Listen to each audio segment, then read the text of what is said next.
Day 80, mini case study number 1. Flyers. I've covered San Francisco with flyers literally probably like 8 or 9 times in my entire life. When I was a kid, before I legally, you can say, started my pet care business in 2013, I was the neighborhood pet care provider. I did all sorts of odd jobs, and I posted a fair amount of flyers, did a fair amount of like handing things out, etc. I used to do those little ones where you'd like pull the tab.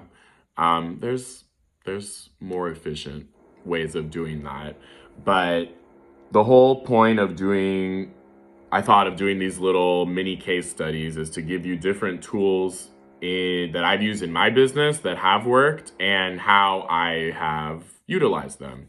So again, that's kind of what I did in my childhood, but in this video, I really want to focus on the flyering campaigns that I have done since I've moved back to San Francisco.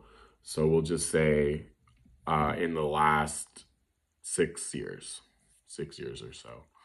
So the first one that I can remember was I actually had these professionally made, these little blue flyers that were 4 to a page, right? But I had them, I specially ordered them that were in that size already. And this was advertising my first book, A Real San Francisco Story with Pets. And it was a picture of me holding the book, the website where you could order it, and then it was let me see if I remember correctly. It's like, read the story of my life story through the 6 perspectives: animal lover, entrepreneur, student of science, etc. So the 6 different chapters in my book.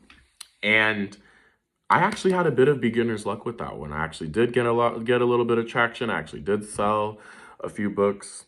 And my reasoning with that is that I knew I was going to be running for office. So I was like, well, geez, maybe it's not a bad idea to really push my first book, my autobiography, so that people get a chance to know me before I jump into this campaign.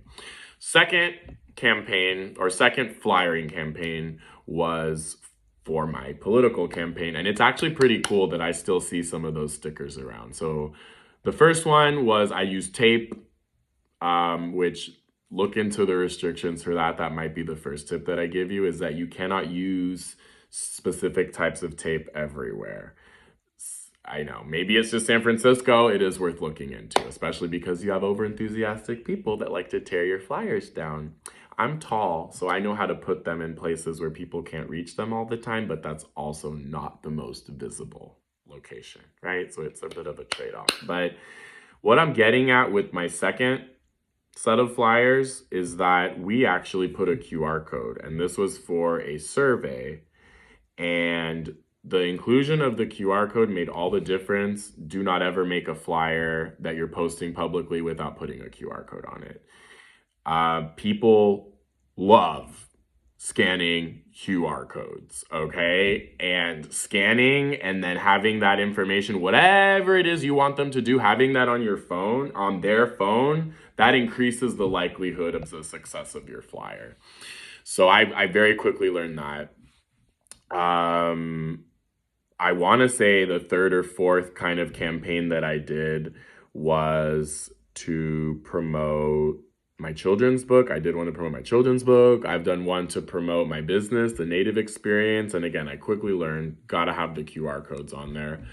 I'll talk more about that in the video I'll make about stickers. But the last note that I want to make about putting up flyers is that there is a little bit of experimentation required. I'm not going to lie. You don't know necessarily where a good flyer is going to hit. Obviously, you want to experiment with the places that get a lot of foot traffic.